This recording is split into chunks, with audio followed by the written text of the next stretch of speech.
Hello friends good morning शिखा शिखा कार्यक्रम मु स्वागत करुच्ची सत्यजित तो चलतु देखा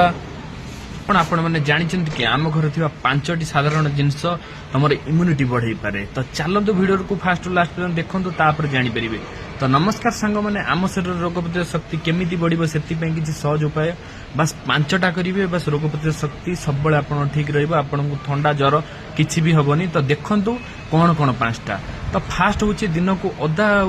रसुण हलदी खाइले शरीर को शक्ति मिले ठीक अच्छे अदा रसुण हलदी मन रखी ठीक अच्छे तो सेकेंड रे कौन विटामिन सी थी फल जमीक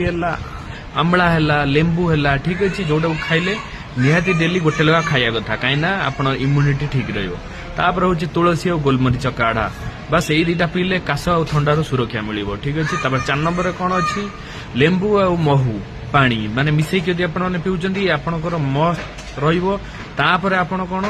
आपण यदि बेल पणा कि किछि पियंतु पेट ठंडा पई तो यही 5टा बस रखंतु आपण देखंतु आपनकर कोन होउछि चेंजेस बस डेली यूज करंतु वर्ष सारा जय जगन्नाथ।